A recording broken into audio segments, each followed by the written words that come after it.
Thank you for that confirmation. As mentioned earlier in the day, we are going to have another session this afternoon, and two of them, one led by ICT and the other one led by the library team. I will handle the ICT bit, and then from 3, we are going to have the library team come in. So my name is Edwin Wanjuru, and as I mentioned in the morning, I handle the ICT bit in the Odell Center. So we will interact with us for quite some time. Actually, until the end of your studies, we are the ones to ensure that your platforms are working and you're also able to do your studies well without any interruptions.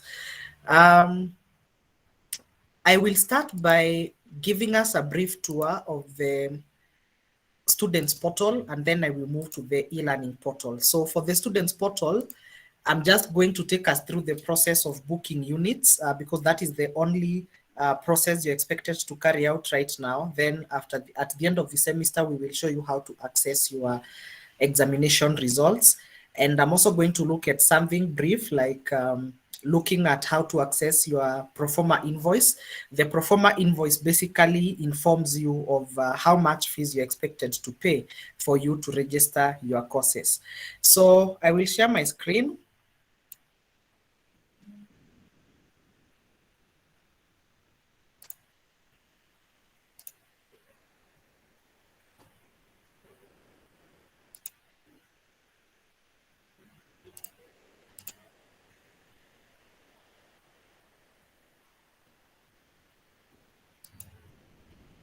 Confirm that you can see my screen.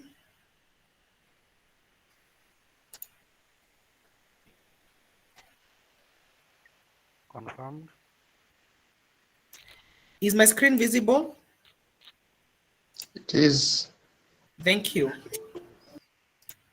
So as I carry on with the presentation, I will request us to hold all the questions that we may have until I'm finished. I will try as much as possible to complete this by around 2:45 so that we have 15 minutes to ask questions. So to get into the e-learning portal, the students portal, and even your students' email, the easiest gateway is the university website. And the university website is www.spu.ac.ke.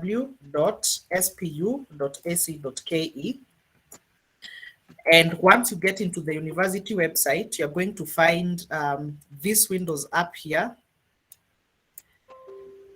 Not Windows, sorry, but tabs. You will find tabs up here that will actually take you to those various links that you need to access. The first one is the staff portal, which basically you will not use. Not unless you are our student and you need to access some staff services. You are our staff, sorry. We have the students portal, and this is the platform that we use for unit registration, to view your fee statements, to view your examination results, to carry out course evaluation, and so on and so forth. So much of the students' functions, or what you're expected to do as a student, the gateway to that is the students portal. And you access the students portal by clicking on that link, and it will open this window for you where you'll be prompted to put in your student number and a password. I believe by now, on the day you are being admitted, you already have a small sheet of paper that gave you the details of your student email and the password for your staff, for your students portal, sorry. So I believe by now you have all those details. And if you don't, it's risky for you as distance learning students because you're expected to have started off with your studies. So I will come back to this later. Let me go back to this. Next to that is the e-learning portal and the v-learning portal. The two platforms have been merged, so whatever link you use, it's going to redirect you to the university virtual learning platform, and that is how the platform looks. Again, you will be prompted to access the portal or the virtual learning platform using a username and a password. Your username here is your student number. I believe all of us now have our student numbers and we are able to work with that. Let me see whether there's still somebody who needs to be admitted. Yes, there is. So I want to go into the students portal first. So I'm going to put in my student number, which is Cisco MKS 753521, and my password is that. Then I enter. Once I enter, I'm going to find this as the students portal. This is the platform. This is the students portal. Up here, there is an alert that classes began on 10th of January 2022. So you're expected to register your units. And you cannot access learning materials unless your units are registered. Down here, you'll be able to see the registered units that you have taken every semester. For instance, now once I register, it's going to show me I've registered for this number of students. And for the attempted units, these are the units that you have registered for, sat examinations, and you have received results for those exams that you have done. This window here will show you how much you have paid. Again, you're able to keep tab of how much you have paid on your end and how much balance you have, and so on and so forth. When we scroll down here, we are going to see the important dates for the January-April semester. For instance, the semester began on 3rd of January 2022, and it will end on 26th April 2022. And all these dates have the important information that you need to do. For instance, late registration with penalty begins on 17th January 2022 to 22nd January because the last day to register units will be tomorrow. Then the last day to add and drop units will be on 22nd January. Then we will do our cuts on between 31st and 5th of February, and so on and so forth. So kindly go through all those dates so that you keep yourself updated on what is happening in the institution, and to ensure that you do not miss any important deadlines. For instance, payment of school fees, elections that will be there, and so on and so forth. Then we also have student documents. We have the student's handbook, we have the university catalog, we have the course planners, we have the roadmaps, graduation list, and so on and so forth. Then there are postgraduate forms. Basically, these are for our PhD and master's students and students taking postgraduate diplomas. Then we have the quick links here. We have one to the e-learning portal, one to the library, and another one to the library, and another one to your SPU email. So on this other side, we have the financials where you are able to see your fee statement. If I opened that in a different window, I'm able to see my fee statement. So you'll be able to see the breakdown of how much you have paid, probably even how much balance you have, and so on and so forth. Then you also be able to download your receipts. So for those who being sponsored and your sponsor needs to see a receipt, you can actually directly download that receipt from this end and send it to them. Under the academic sections, we have the timetables, that is the teaching timetable and the examinations timetable. We have course registration, course evaluation, and academic requisitions. I'm only going to take time on course registration because I need to show you how you will go and confirm that your units have already been registered. So to do that, the teaching timetable, as distance learning students, you will not be able to access it from this side. The only timetable you will access from this side is the teaching timetable for the units that you have registered for. So if you have registered for units under, let's say, virtual mode, because the distance learning units do not have timelines. And I think the director explained this in the morning. The distance learning units, you will be able to meet your lecturers either twice or thrice in a semester, and they are going to put in that information.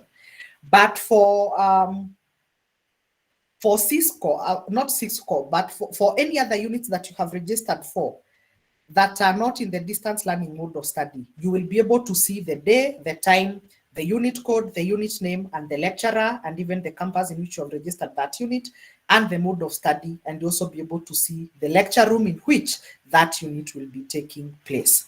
So that is the timetable tab. After the timetable, let me close that. we have course registration, and you need to be very keen on this one, because after this, you need to go on the students portal and confirm that your units have been registered correctly. So the process of unit registration is very simple. You will come to the academics part, then you click on course registration, and then after that, you are going to click on the registration type. I'm going to work with the unit registration. The unit registration works well when you are registering for a unit for the first time. Then supplementary and retake units, I think that was explained by the registry. So I'm just going to click on unit registration, then I click on get units to register. So after that, you're going to come to this window and it will list for you all the units that you're eligible to register for. And when you're talking about units that you're eligible to register for, we are talking about units that are there in your timetable, whether regular or distance learning. For you, it's distance learning, and there is already a lecturer allocated to that course. So you just select on the units that you want to take, and then you click on submit registration. Once you click on submit registration, the system will give you an alert that you have successfully selected this number of units to be registered for. Then after you do that, you will click OK there. Then after that, you will come to view proforma invoice. And the proforma invoice here, I'm viewing it so that I'm able to know how much fees I'm expected to pay, and the minimum for me to register my units, and the entire fees for the semester. So once I come there, the proforma invoice is opening. It's a PDF document, so you can also download that and share with your sponsor or your parent, or maybe you also save that for your personal records. So once you click on the view proforma invoice, it's going to show you, it's just loading. It's going to show you the breakdown of the school fees you're expected to pay, starting with the breakdown per unit. Then it will show you the total for the semester, the expected minimum payment, which is 40%, and for you to be registered, you can see my proforma invoice there. So I'm expected to pay 7,200 for me to register for this semester. So that's how you access your proforma invoice. After that, you will go back to course registration and click on this option of complete unit registration. Since I've not paid my school fees, I'm going to get an error message. But if you have paid the minimum required amount of school fees, the system will just process your units, and you will be registered for the semester. So that will throw me an error because I'm yet to pay school fees. But if you have paid your school fees, you should be able to complete that unit registration on your end. So just go to the system and check whether you have actually registered for your units. And that will be all for the students portal. The next platform that we talked about is the e-learning portal. And we said to access the e-learning portal or the virtual learning portal, you come to this point and you click on e-learning, and it will open that tab. So to access the portal again, you use the same credentials you used for your students portal. So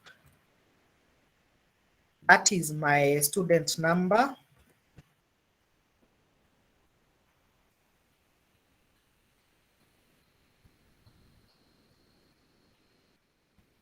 So I log in.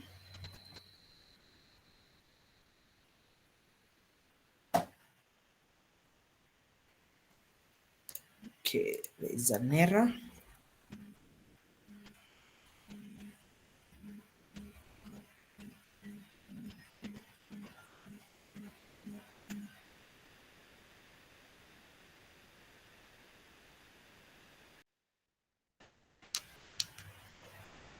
So we have the e-learning portal, and it's there. So we have the home, we have the dashboard, we have the events, my courses, exams portal, library, chaplaincy, counseling, and news. The home tab, you click on that to take you to the very first page of the portal. and where you're going to see the messages that have been sent from the university to you, and the distance learning timetable is here, and the important dates for the DL students are also there. Any news item will be posted on that platform, so it's important for you to keep checking that. Next to that is the dashboard, and the dashboard is just one way of showing you the units that you have registered for. So the course overview here, it's going to show you the number of units that you have registered for, and then you can also access those units from there. And to access those units, for instance, I have this one, the training January 2022, and if I click on that, I'm going to see the learning materials that have been posted by my lecturers. Up here, we have the events. The events is like your diary on the e-learning portal. You will see all the upcoming events. That is this, the assignments that you have pending, marks that have been entered for you. You're going to see all those things.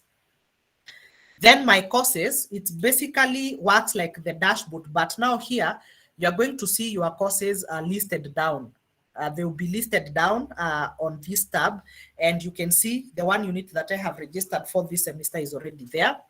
The exams portal, that is the platform you're going to use for the end of semester examinations, and it will be accessible at the end of the semester. We have the library. The library team is coming after this to look at this, chaplaincy, counseling, and news. The news and announcements, basically, it works the same as the home, where you're able to access all the news items that have been posted. Now, I want to start learning, because you're expected to start learning immediately as soon as you have the necessary skills to navigate through the students portal and the e-learning portal. So to start learning, I go to the specific course that I want to access. Let's say, for instance, I want to access this course. Now, you need to get something right here. If you have registered for 7 units, all the 7 units will be displayed here. If it's your platform is reading no enrollments found, kindly write to us through the email addresses that we shared in the morning, or you can scroll down here.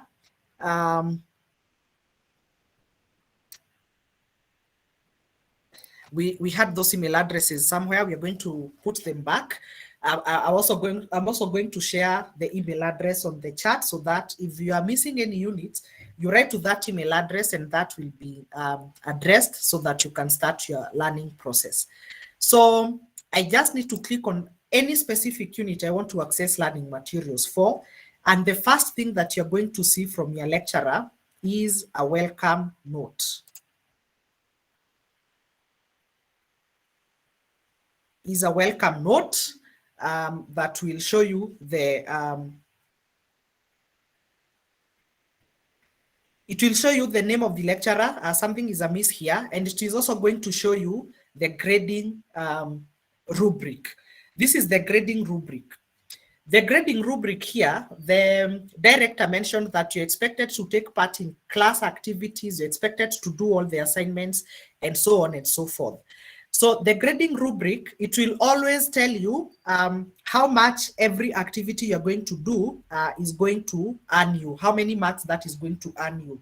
So for instance, the CAT will be 30%, the final exam will be 70%. This is for this unit. And the lecturer has gone a step further and showed me how he is going to actually grade my work. So if the criteria is there, where we have the structure, we have grammar, and we have the content. So any work that exceeds expectation, it will attract a mark of 7 to 10. So if you have 7 out of 10 for a CAT, or maybe 8 out of 10, then it means your work exceeds expectation.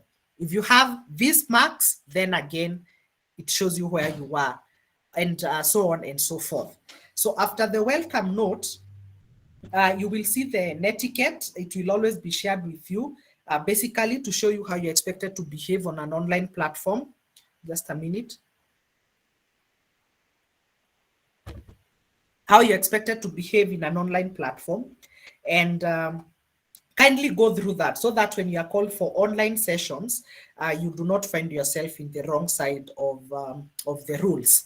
Then we have the principles of online education, just some tips to show you how you can succeed in this online learning. Then we have the Meet the People tour. And the Meet the People tour, most of the times, this is where your first assignment will be. The lecturer has already introduced themselves. They have posted their picture, they have given you their contact address, their contact numbers, and even their email addresses. So, and they have also told you to do the same. We have that there. You're also expected to do the same. So you can see this section here forms the first class activity. Let me enlarge that kidogo. And you're expected to introduce yourself in the following order. Number one, you give your name. Number two, you give your campus of study. Number three, what you do if you're working. Number four, you talk about your interests. And number five, what you expect to learn from the course. So for me to do that, I need to click on the forum itself. That is at this title here, Meet the People Tour. Once I click on it, it's going to open another window where I'll be forced, or where you will be required to put in your input as per the question the lecturer has asked. And before we go there, the lecturers will always restrict access to some of the learning materials until you complete some of those activities. For instance, you can see the course outline, which is supposed to be accessed in week one, which is this week, is not accessible until this activity, Meet the People tour, has been marked complete. So I will go to, I may click just here and Meet the People tour, and it will take me to the discussion forum where I can put in my comments, or where I can put in my input, or I scroll to where that activity is and click on it so that I'm able to put in my my input. Then you will have the Let's Chat forum. That is an open forum for all of us, all the students in that class. Any questions you may have regarding that unit, any clarifications you may want from the lecturer, you can always post them on the Let's Chat forum, and you will be, your lecturer will respond to that. Then we have the intercession. We are a Christian university, so most of the times on a weekly basis, you may find your lecturer posting a Bible verse or even a prayer. So for this unit, we have been given the guiding verse, that is Isaiah 41:10, which tells us not to be afraid, and there's also a short prayer there. So let's go back to Meet the People tour. I want to do the first activity so that I'm able to actually activate this part. And you will see the course outline is restricted unless Meet the People tour is marked complete. And the introduction to information systems notes are inaccessible until I complete this activity. And this is also inaccessible until I complete a previous activity. So once you are there, I'm going to go to where we have the Meet the People tour, click on it, and then send my response. You will notice that immediately I send my response to that, I will be able to access that resource that was actually marked as inaccessible until I do that. So once you are here, you will see the forum again here, that is the discussion, and you are expected to add your input. So I click on add a new discussion topic.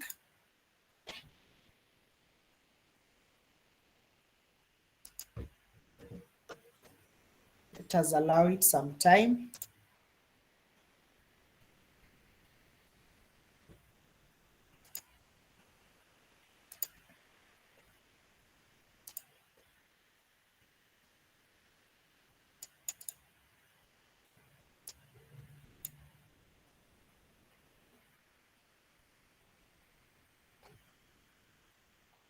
Just a moment as it loads.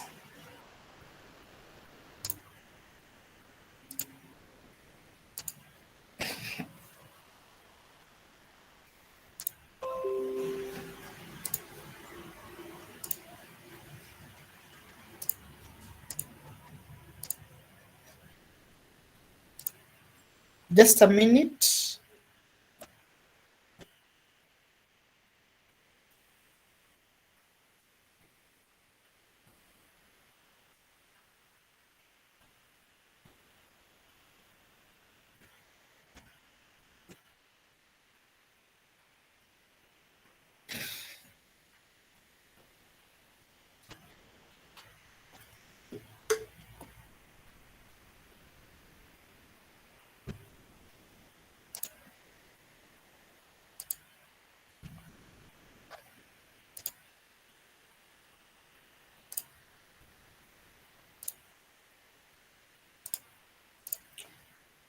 My screen is coming up. It should be visible on your end.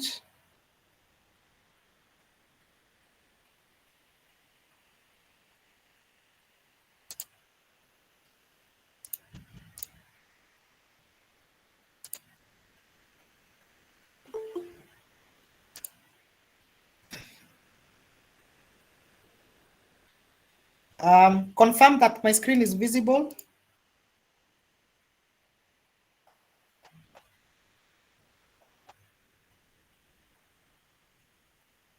Someone confirm that my screen is visible. Yes, it is, Edwin. Thank you.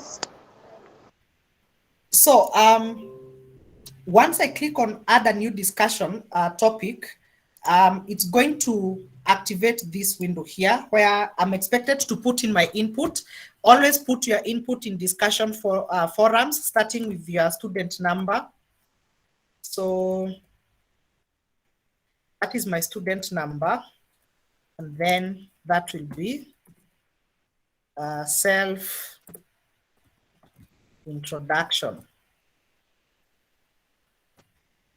So then you type out your message. So you will say, I am Edwin. I work at SPU in the Odell Center.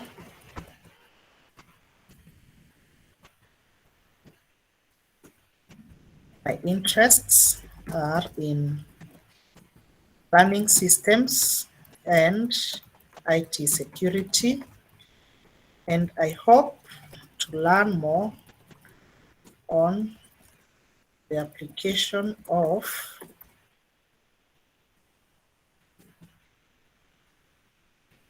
customer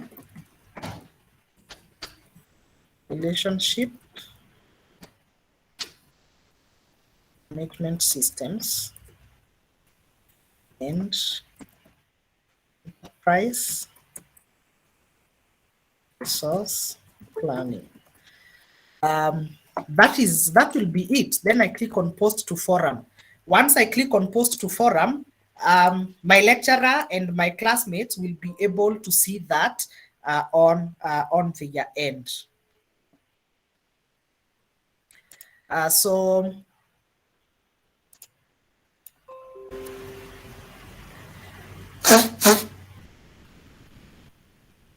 that is it. Once you have posted your discussion, you will have 1 hour to actually edit that so that it now becomes a permanent input on the portal from you as a student. So now that has been completed, if I go back to my course, I will notice that I now have access to the course outline. The course outline is now accessible. It's no longer restricted. And if you go up here to where the Meet the People tour is, you will see this blue tick to show that you have actually completed that activity.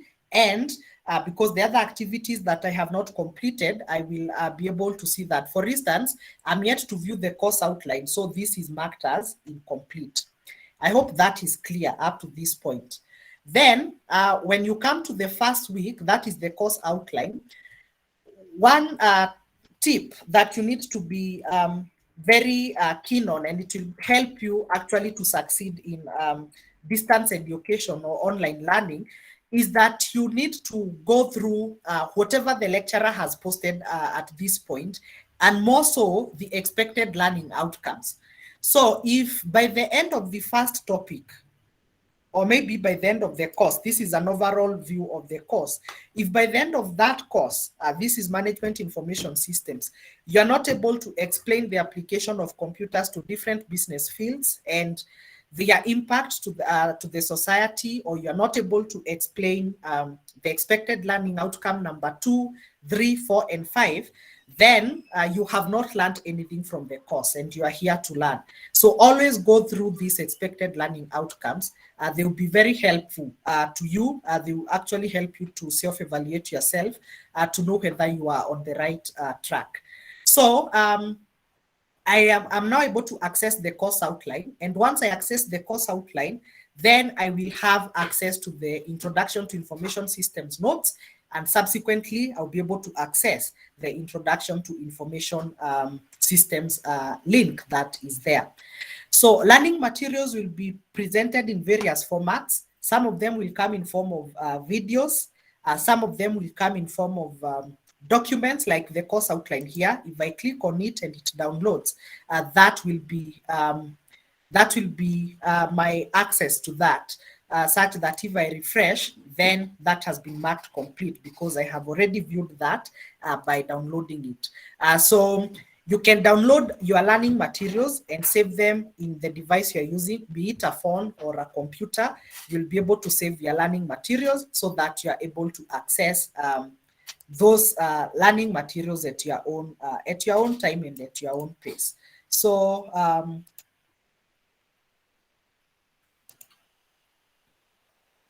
that is my course outline, and it has the details of the lecturer, and it has a week-to-week breakdown on what is going to be covered in week 1, week 2, week 3, 4, 5, up to the very end of the semester. So you can download that and save it in the device that you are using. You can see after I've viewed that, the activity is marked complete, and I'm able to access the learning materials for the second week, which are 2. I have one in form of a PDF document and the other one in form of a link. So as I have mentioned, your learning materials will be presented in various formats.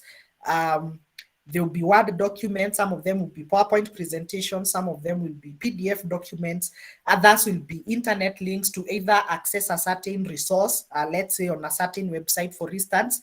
When we come to looking at, let's say, legal issues, you may be referred to some websites that have all those details. So the learning materials will come in very many ways and forms. Just be keen to go through all the learning materials that you're going to get. So I have now access to Introduction to Information System notes. For PDF documents, you will note that you're able to open them on the portal, and you can either print them or you can download them. But as you do this, remember, this is the property of St. Paul's University, so kindly ensure that you do not put yourself in situations where you can be sued for breaching some of these things. So you can download that. Once you click on that button, you will select where you want to save it, and then you can go ahead and download that resource to access it offline. And when I go back, now I'm able to access the Introduction to Information System notes because they are no longer restricted. And this is a YouTube link. So I will go there, skip the ad, and then I'm going to have that resource where I will take time to listen and to make notes so that I'm able to carry on with the learning process. Today, so IT. Basically, that is the tour of the portal and how you access your learning materials.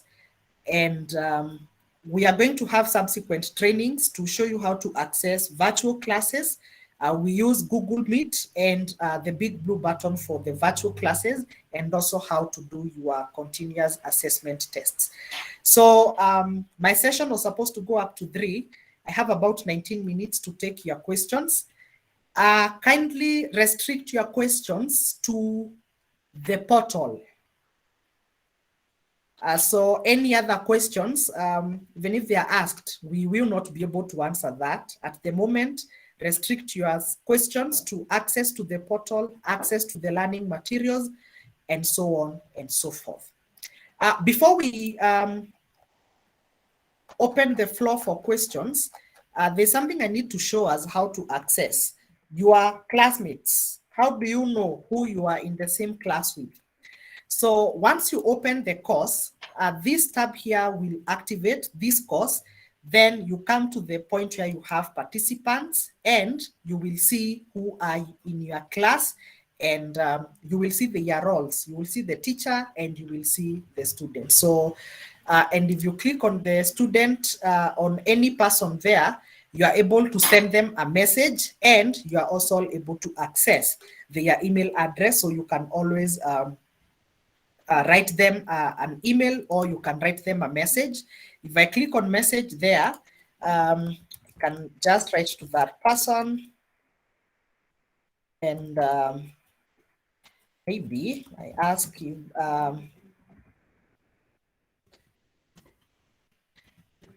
there is that. If yes, let me have the link. So you can contact your classmates using the portal, either by sending them messages on their end, or by copying their email addresses and sending them to them. This will come in handy, especially when you are doing group work, where you will be expected to be in communication with members of your group, hold meetings virtually for you to do your group work. So I have several hands up. We have Mary Gesheshe and Joseph Lugano. We start with Joseph, and then we go to Mary. Joseph, unmute on your end and ask your question. Keep them coming also on the chat. We will respond to them. Hello, how are you? Fine, thank you. Thank you for the session. It was quite informative. However, at the same time, I've been trying to access my portal, and I've been facing quite a number of challenges. Like, for instance, registering the courses. First of all, when I go to academics, am I supposed to first register the course itself? Like, for instance, it's a BA communication, and then now I can register the units, or how do I go about that? Because it seems to be giving me an error every time I try. Okay. Thank you, Joseph. Let's have the other person, and then I will answer the two of them together. Mary. Hello, Hi. how are you? My Fine, issue thank is you. access to the portal. I was there on 6th of January at Remote main campus, and was not Yes. able to get the default password. I talked to James, and he took my number and they gave me a supposedly password that I would use, but it has not been activated. I also consulted and asked whether how to get to the student email, and I could not do that because I still also don't have the password to that. So how do I go about that? You will write to the email address I've just posted at around 2:44 p.m. on the chat. There is an email address that was addressed to Sophia, but it's the same email address you use, ict-odel@spu.ac.ke. Explain your issue, and as you write, always include all the details, your student number, your student name, and if it's an issue to do with units, let's know the units that you're taking. If you're not sure of the units you're taking, let us also know so that we know how to sort you out. So Mary, kindly write to that email address and we will be able to respond to you. We usually take about 24 hours to respond. So if you write right now and by tomorrow at around the same time you have not been responded to, you can send us a reminder. But by then, I can assure you that it will have been responded to. So will I be That using is my Mary. Gmail account? Will I be using the Yes, use Gmail your account? yes, use your Gmail account. Okay. Yeah, but for those of us who already have our SPU email accounts, when you are writing to any university office, you are expected to use your SPU email account. But if you don't have, just write and let us know the challenges you're having. So Mary, I hope your question is answered. Yes, it is. The other person was, is it Lugano? Yes, Lugano. Yes. Your question was on access to the portal and registration. I think there's some sort of breakdown in communication, or maybe we understanding things differently. If you're taking, let's say, Bachelor of Arts in Communication Studies, that will be your program of study. So not the course, that will be your program of study. When you come to courses and units, we are talking about the same things.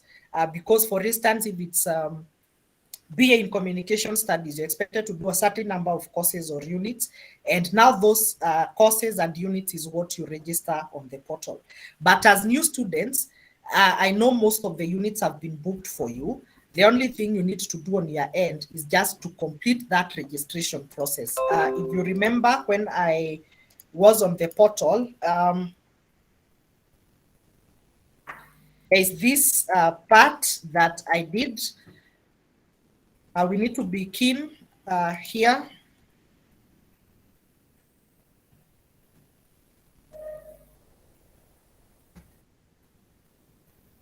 Under academics, then course registration. Mm-hmm. If we go to course registration, you're going to see the units that we have booked.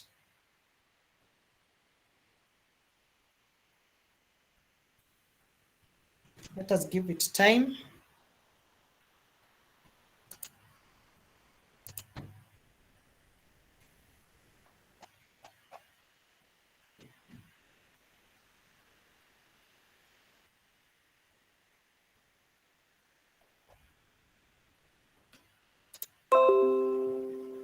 As it loads, let me be answering other questions on the chat. I can see my colleagues are helping answer. For Barasa, I think some of this information was shared earlier in the day with the program briefing. We'll share the recording so that you're able to get that, but we're not very sure which department you are in. But they'll be on YouTube, so you can access either of them.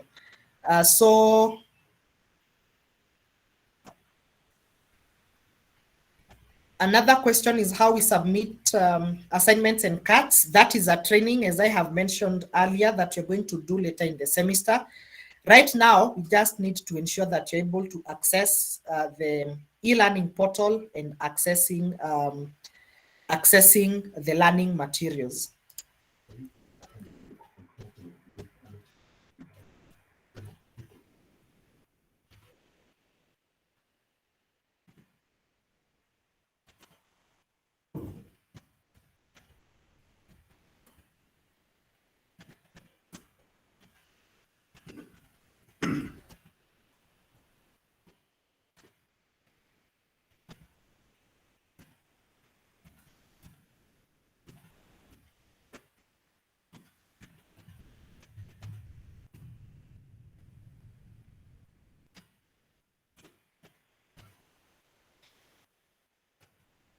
So yes, we are on the portal here. Now, at this point, you're going to see the selected units for registration. I hope we are following.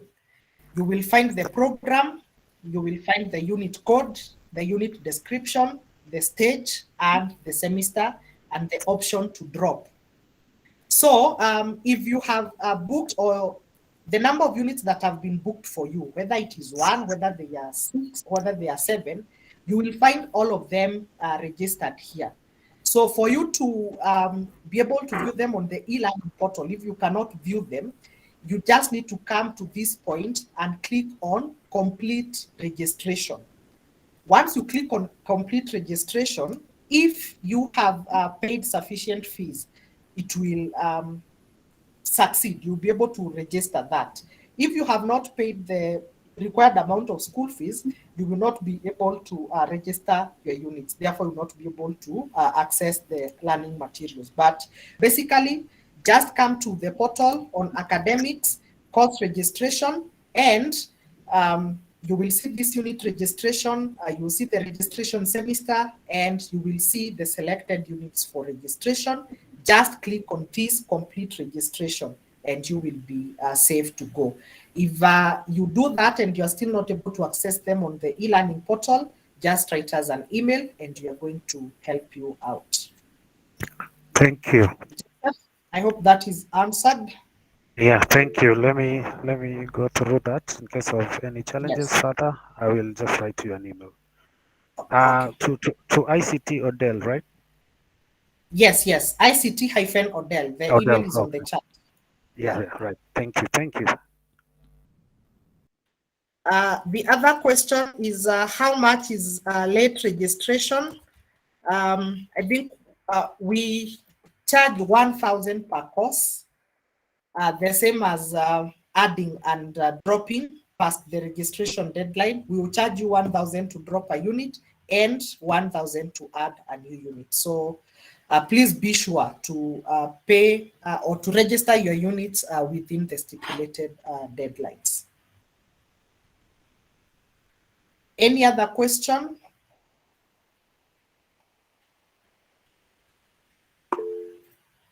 Ibrahim Osman, Hello, good afternoon. afternoon. I have a question. My question is on the students portal. I am seeing 18 units, and we are told that it is a 6 units per semester.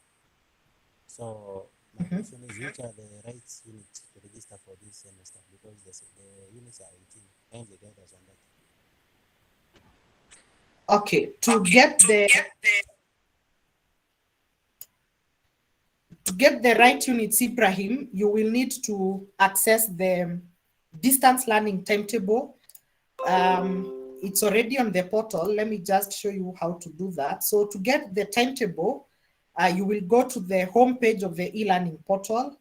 You scroll down to where we have the messages, and it was posted by Patricia on 4th January. Then the document is here. You just click on it and it will automatically download to your device.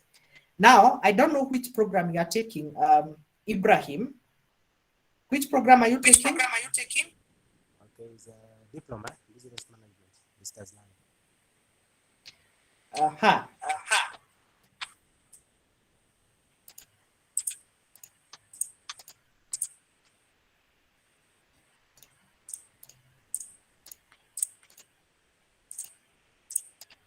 So if it's diploma in business management, we have the timetable here. Kindly mute on your end.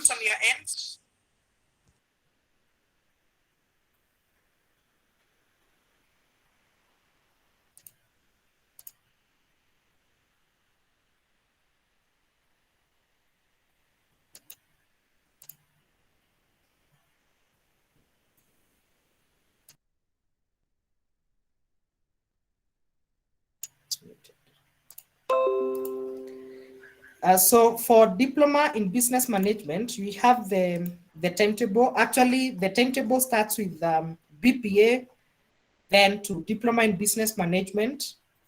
So for those of us who have been admitted this semester, your intake will be January 2022 intake. Always, when you come to the timetable, you look out for the units that have been selected for the January 2022 intake. For guys who admitted last semester, theirs is August 2021. So Ibrahim, you will come to the diploma in business management timetable, Then you come to a DBM August 2021 and January 2022 intake. You are taking units together with these guys here. So you're supposed to register for these 6 units. The same as the other programs, for instance, those taking Bachelor of Arts in Communication Studies. I think Lugano is here. So these are the units you're supposed to be taking. So you just go to your specific intake, and then you see the units that have been timetable for you, and those are the units that you need to register for. Ibrahim, I hope your question is answered. Yeah, it's well answered. Thank you.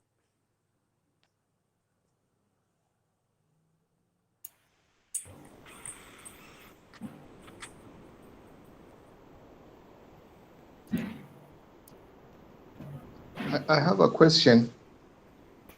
Yes. There is a unit I erroneously dropped. How do I get it back? By following the registration process, which I think I went over. You go to academics, course registration, then registration type, you select unit registration, then you get units to register. That unit should be somewhere in that list of units that will be here. Then you select that and you submit registration, and then you click on complete registration. We select there that way, and then we come to this point and complete the registration. Is that clear? Okay. Okay, I don't know. There's some things I was doing simultaneously, so I've gotten. Okay, what I had not yet reached a point where to access the performer invoice, but now I have accessed it.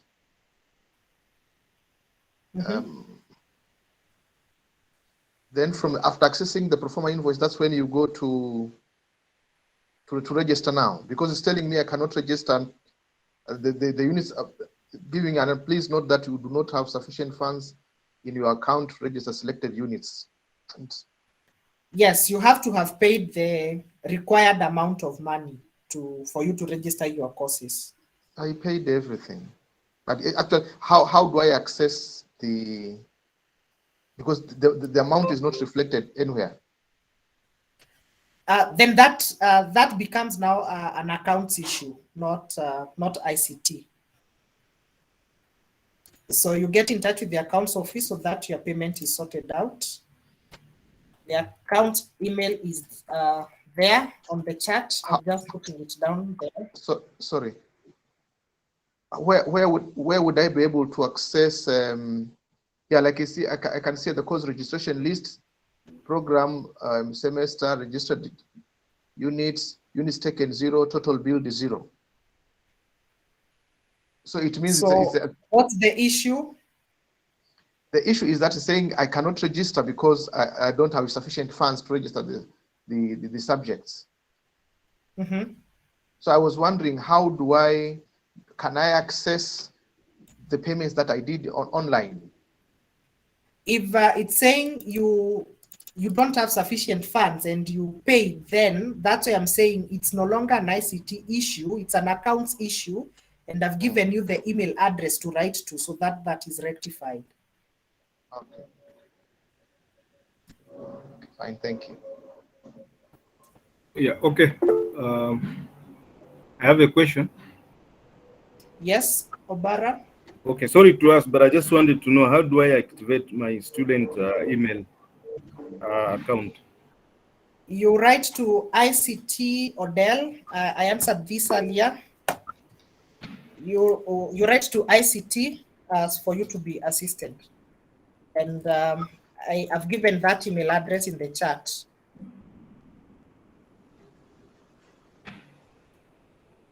Emmanuel? Okay.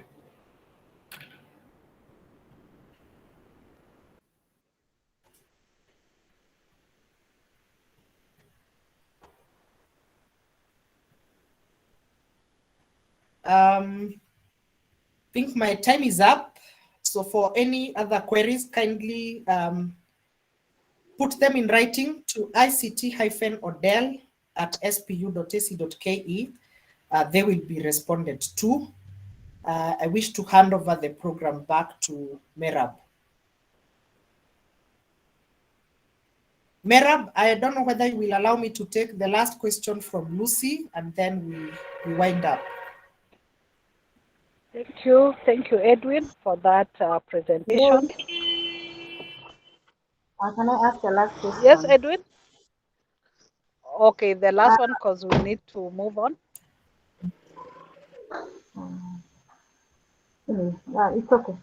I think it's been answered. It's fine. It's been responded to? Okay, thank you.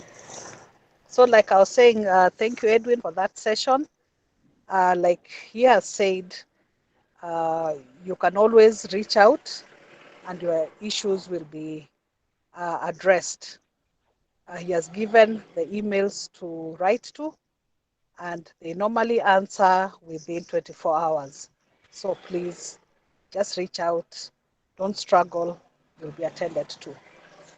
Okay, thank you very much. We move on to the next presentation and the final one for the day, and yet a very, very, very key area for every student.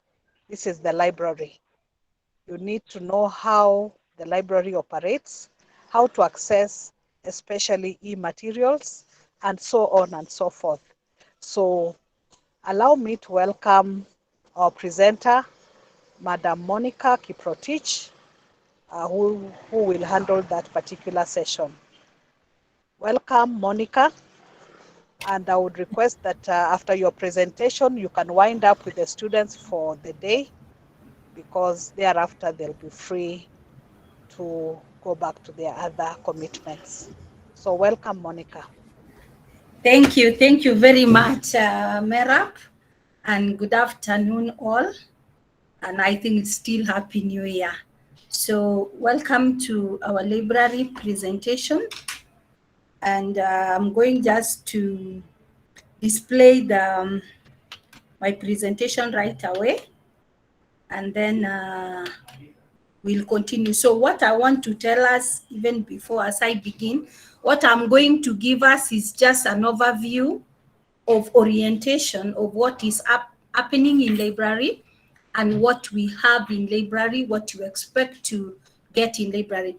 Then I've been informed by Madam Kibandi that next week on Thursday, because I know right now you are tired and you're tired. So even if we give you proper training, you might not understand. But next week on Thursday, between 2 to 4, we are going to organize proper orientation, whereby we will be able to give you now the practical part of what is happening in library, how you will be able to access our resources, and how you will be able to incorporate the same resources in your assignment and even in your research or whatever that you do.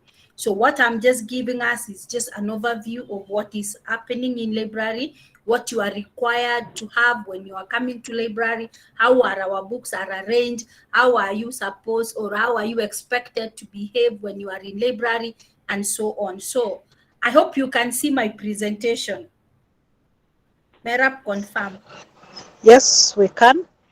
All right. So as you can see from the first slide is that that is our main library in Limuru. That is Bishop Okulu Memorial Library.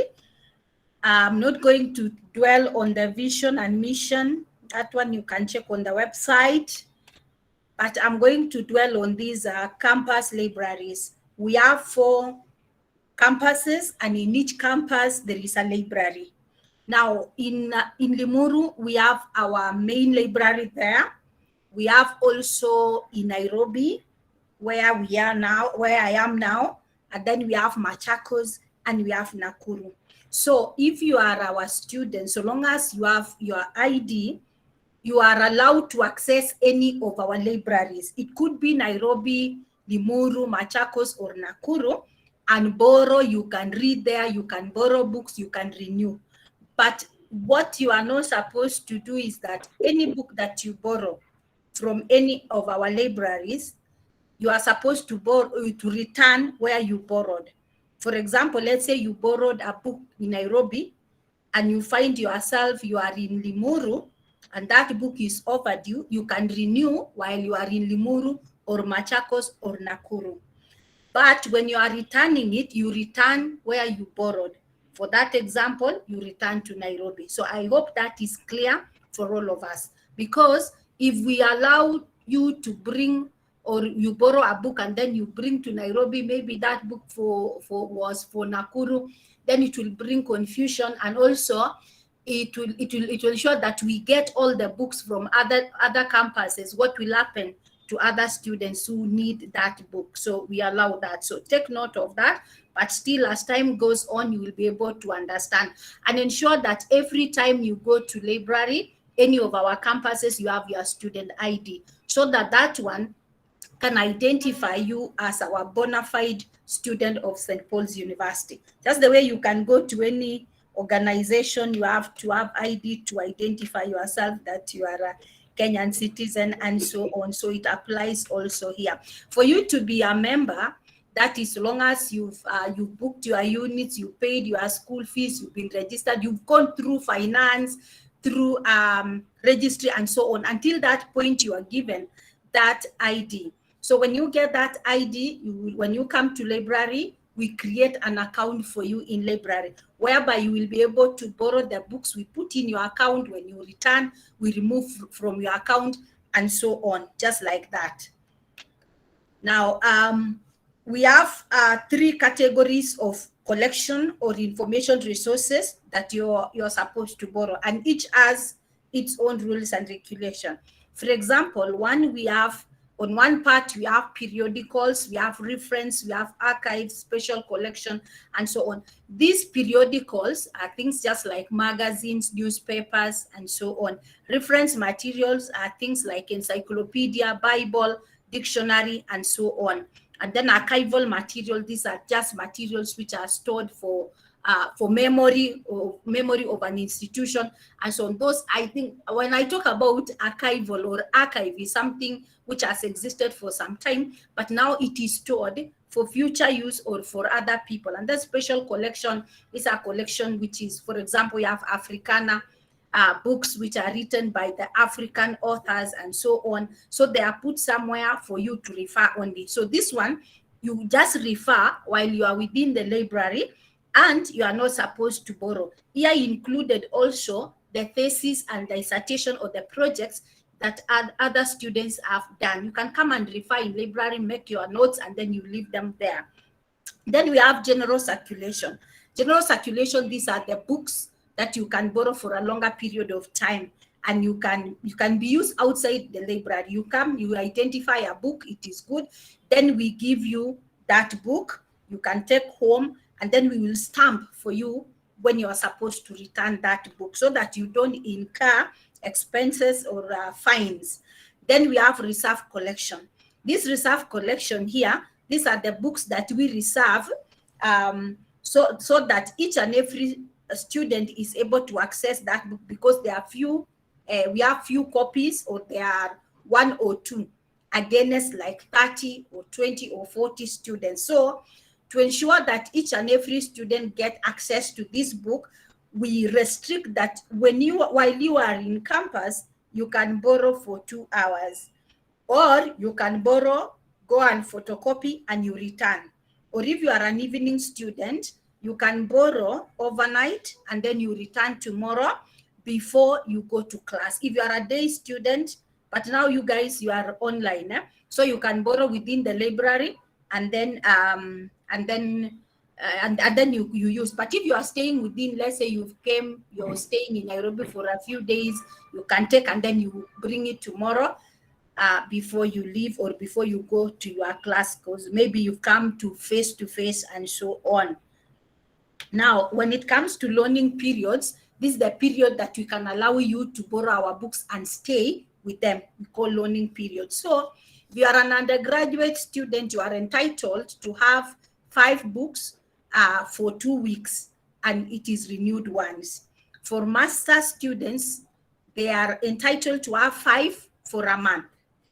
And for PhD, 8 books for a month also, renewal once. All of them you can renew once. The reason why we are giving masters and PhD students more time, and for PhD, for example, more books, is that these people at this stage, these are the people who are doing intensive research, and they require more time to do their analysis, to do their literature and so on. They require these books, or they require these books for the purposes of doing their literature and even consulting and so on. That is why you see we give them more books, and even we can extend that period for them. But also when you reach there as our student, you will get the same privileges. So you work towards that one.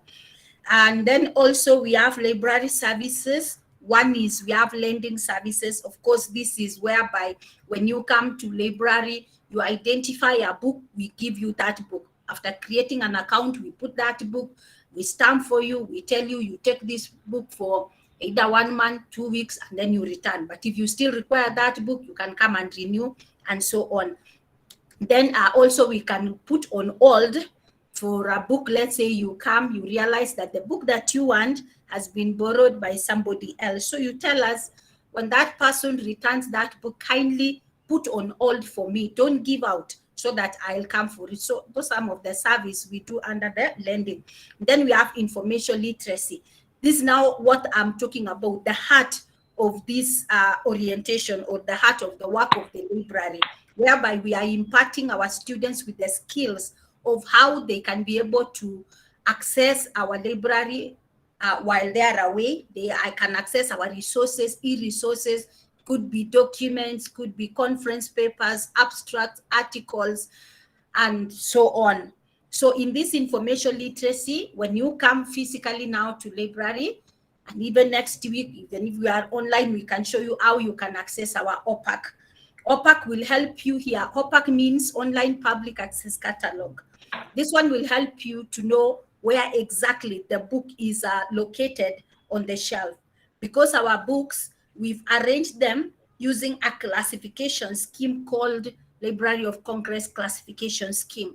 And this one classifies books according to the authors, according to the subject, and it is also arranged alphabetically. So when you come to library, you see sea of books, or you see so many books arranged on the shelf, and you are wondering, I'm a business student, how can I be able to get certain book that I want, certain title? So this OPAC will help you to identify where that book is located on the shelf, among other books. So when you come to library, we'll be able to show you practically how you are supposed to search for that book and retrieve within a very short period of time. Also, we're going to teach you on how to use ebooks and e-journals. These ebooks, of course, is the version of the print material, but now they are published online. They are in electronic format. Also journals. When we talk about journals or e-journals, these are the research findings that people, when they do research, or when you see like maybe those who are doing PhD and masters, they are required to publish their research findings. So they put in a journal format so that you can be able to access and see what other people have done. And this one they publish in what we call peer-reviewed journals. Journals which are being looked at by those people who are whose credentials, or those people who have an authority in that area to publish. So they are credible and they are good. Then we teach you also remote access. Remote access here is the ability for you, because you are a distance learner student, how can you be able to access our resources while you are away? It could be that you are in Northeastern, if you are in Eldoret, or we are anywhere. You can be able to access at the comfort or zone of your house. It could be even at night, anytime, so long as you are connected with the internet, and so long as you are a bona fide member of our member of our St. Paul's University as a student, then you are able to use this remote access. So we'll be able to show you how you can register for this remote access, and step by step how you can be able to access our resources while you are at home.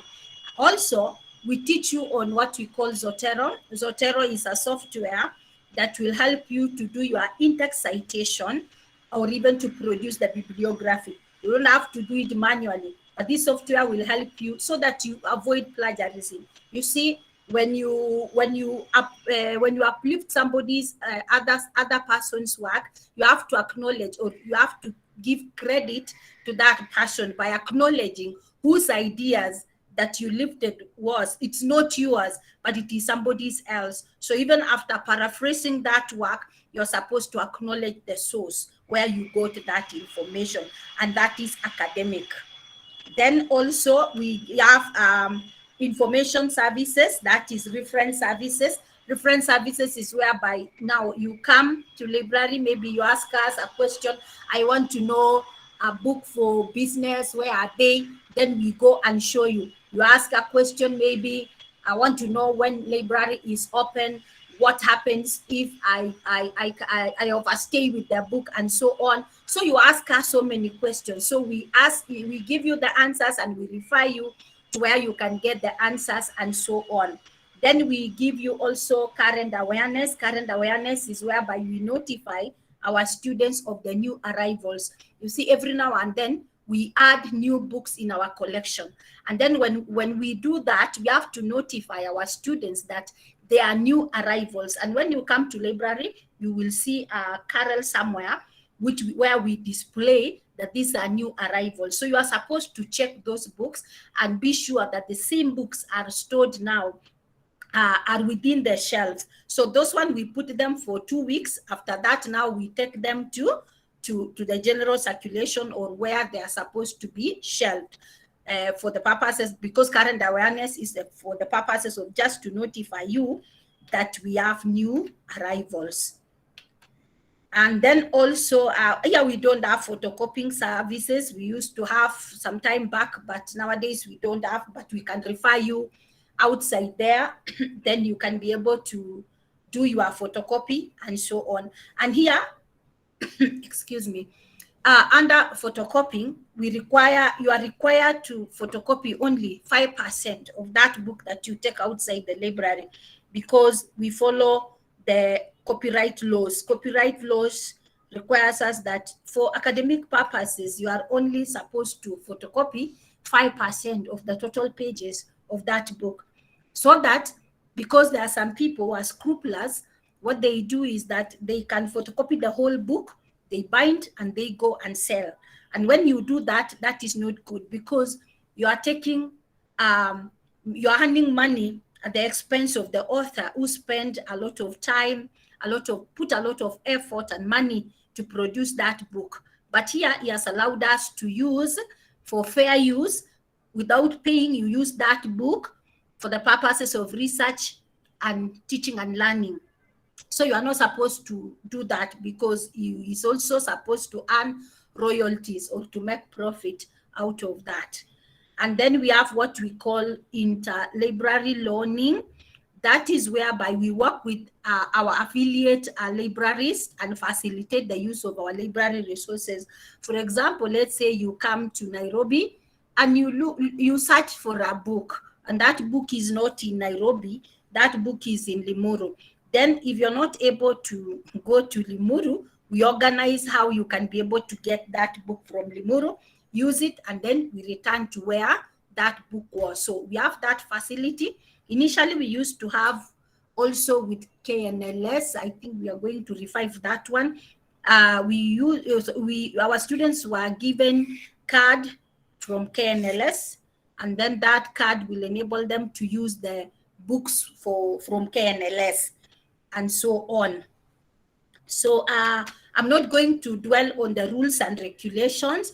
Those are, you can be able to get from our St. Paul's University website. They are there under the link for library. You can read. But I want to emphasize on 1 or 2, because just the other day there was a student, and we usually emphasize to them that whenever you borrow a book, kindly, don't do local arrangement with your brother or your sister or your friend, whoever, and give that book without bringing first to library. We remove from your account, and then we give that person who wants that book. It was just yesterday, not even any other day, yesterday, a student wanted to clear but she gave a friend the books, and the friend now, the friend did not know where the books were. She want to clear, but the books are not there. She has to bring them so that I clear. So she had to search for those books after, like, because she had come initially. So when she brought those books yesterday, she had a fine of 10,000. Who was supposed to pay that fine? It was supposed to be that friend whom they did local arrangements. She assisted her, but where was she? She was nowhere. She had to pay. And we usually insist that don't do local arrangement.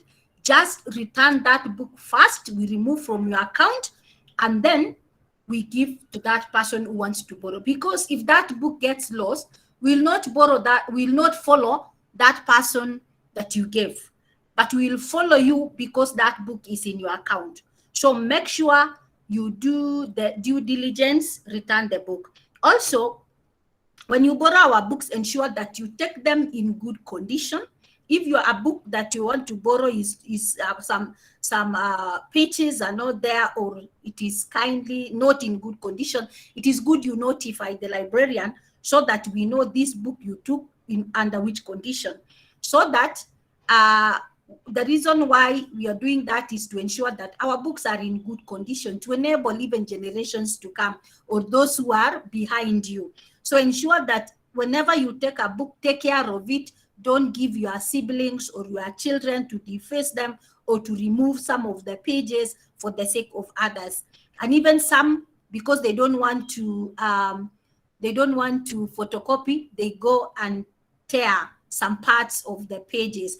Kindly don't do that. Kindly just photocopy or read, and then you return in good condition to help others, because these books are very expensive, and we want to take care, just the way you would want to take care of your own books or your own texts, because even as we buy them.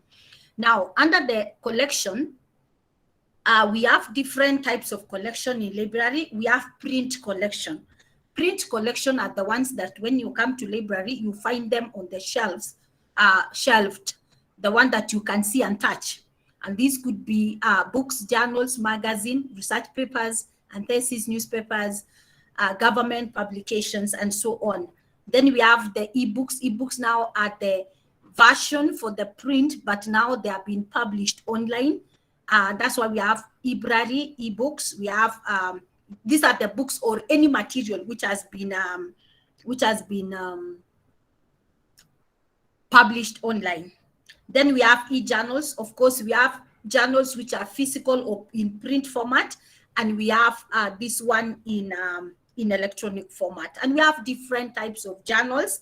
As time goes by, even as we begin from next week on Thursday, you will be taught how you can access a journal, what a journal is, how you can access that journal, how can you be able to, what do we call this? How can you be able to, before you use any material, actually, you have to check who is the author, where was it published, look at the credibility, and so on. So those are some of the materials that we have in library. Then this one is off campus or remote access. These are just the guidelines that we will be able to show you next week. And at the same time, we will give you all these steps so that you can practice on your own until you are able to know the steps of how to use off-campus access, because practice makes perfect. After training, you have to go also and practice on your own. And I want to stress and say that our library is open weekdays, that is from 8 in the morning up to 8 at night. Weekdays, on Saturday, we open 9 to 5. On Sundays and public holidays, we are closed.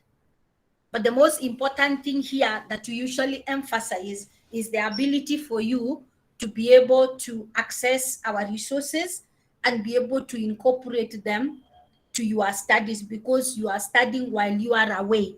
So whenever we have a training that we organize, you will be able to get a link, and make sure, kindly make sure you attend those trainings, because it will help you.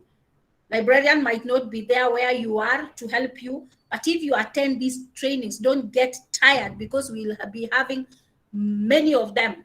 So ensure that you come to those training, ask questions as much as possible so that you are able to learn. These resources are yours for your consumption and for you to get information or to acquire that knowledge that you came to search for. So I think that is the end of my presentation. And I don't know if Dr. Peter Gishiri is here. Peter, are you there? Yes, I am, Monica. I can Now, see maybe that. you can pick from there, Peter. You had something before. Now we go to questions. You can take over. Add one or two things. Thank you, Monica. You have done well. We've heard you. Maybe we can go straight to the questions because you have mentioned that we will do in-depth training next week. That will be 21st from 2 to 4. Then we are going to be able to drill our students. And please come because it's very important. This, you being ODEL students, that means you need to access the library materials most of the time off campus or remotely. And therefore, the training will be very important because now we will show you and take you step by step. So if you are at home and you have an assignment that you are to do, you want to access the library resources, especially the electronic ones, the ebooks and the e-journals that you need. So what steps do you take? So that is what we will do next week, as Monica mentioned, and as I have stressed, so that you can be able to move with us. Because the library is key. The library is key. They say that it is the heartbeat of any academic institution. You can't write those academic papers offhand. You have to actually visit the library, get those quality materials, scholarly materials in nature that will help you do your papers and your assignments. So I also beg to stop there. I have seen that Tabitha Wanjiru has raised her hand. Peter, Daktari. Yes, yes. I want to mention something before we go to questions. I forgot. Go ahead. If they overstay with our books, because for undergraduates, I mean, yes, we've said for the general circulations, you borrow for 2 weeks, you renew once. Now, if you overstay, you are supposed to return like yesterday, and you are not able to return, then it will be able to attract a fine of 5 shillings every day. The ones for reserve, the ones for 2 hours, if you decide to go with that book and then you return after 1 month, so it is a fine of 120 shillings per day. So ensure every time that you borrow a book from library, kindly note before you leave when you are supposed to return that book, because we've been having cases of students saying, I didn't know when I was supposed to return, and yet the return date has been stamped just on that book. So ensure every time you check, and if you want to renew, kindly notify us. We can renew it for you, or if you are within, bring it, we renew it for you, so that you are in good books with library. You don't have to forego your lunch or your transport for that matter. Thank you. So who's Tabitha? Your hand was up. Any question? Or Tabitha as yes, as Tabitha, all the rest of the participants ask questions. I've seen that the university librarian, Madam Irene Mudhoni Kibandi, is in the house. Mudhoni, you have a word for our students? Yes, I just want to say hello to everybody and to welcome them to St. Paul's. It's the place to be, and wish them well as they begin their studies. We see you on Thursday. Thursday will be the day when we shall do more together train, train, train. And as we train you, as you register to the Remotex, we will be sure that you are getting the resources that you require. Otherwise, we wish you all the best. And thank you, Monica and Peter, for being there for the students. Have a nice weekend. Asante sana. Thank you, Peter. Thank you. Thank you, Mudhoni. I have seen Mary Gisheshe, your hand is up. Kindly ask your question. Oh, yeah. Afternoon to you. I needed to ask whether I can access the ebook from my end, from most likely the portal. Okay, Monica, you want to respond to that? Okay. Peter, you can respond juu haujaongea leo sana. Respond to questions. Sawa, my colleague Monica. So, Mary, that is true.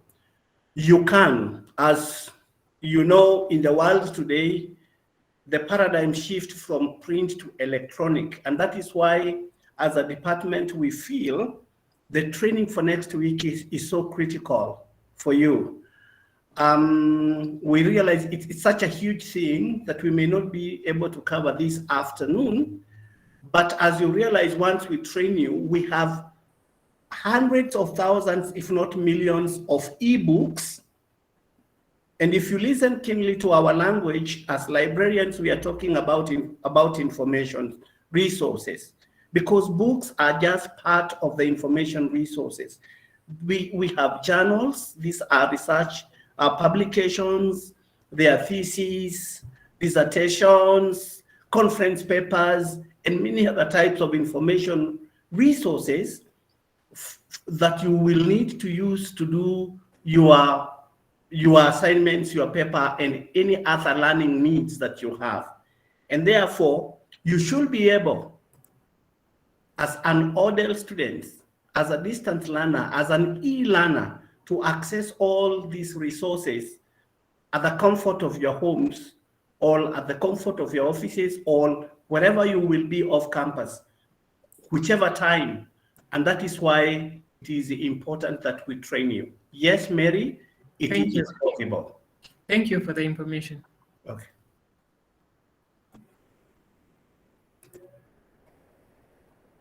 There is another one on the chat, Peter.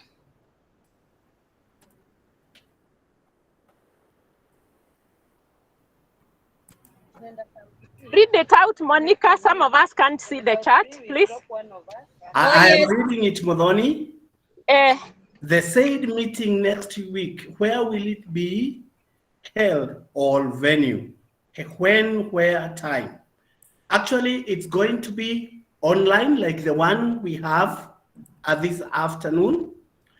The link will be sent to you by the ODEL Directorate as it was sent to you. It will be on Thursday. That will be on Friday 21st. The same day as today at 2 p.m. when we started this training, and it will run between 2 and 4. So wait for the link, then you will join using the link. All right? Is that okay, Winnie and Hillary? Okay, thank you. Thank you. Any other question?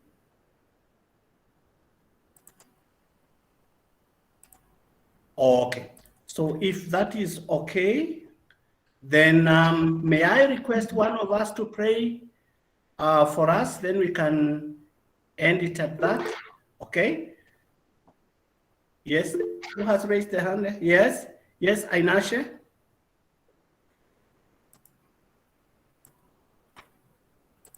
Go ahead. Good afternoon, everybody. Afternoon to you. Yeah, so I wanted to know about the assignment. How do we submit the assignment, and how do we do it online?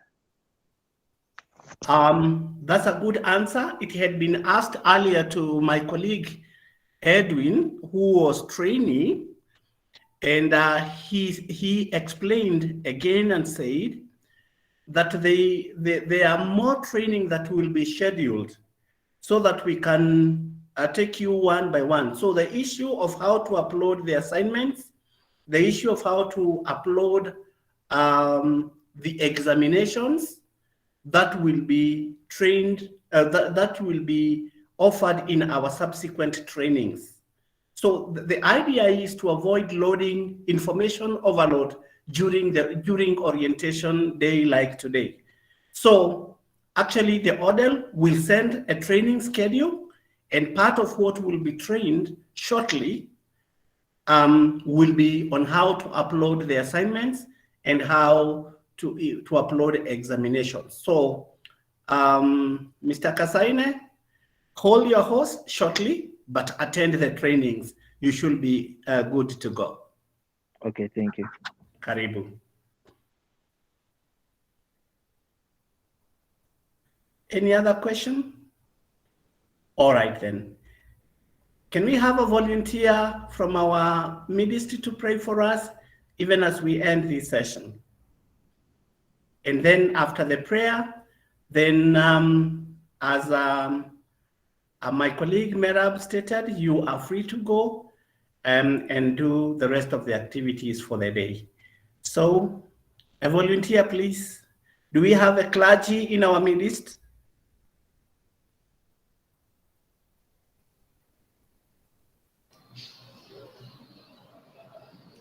Hatuna pastor.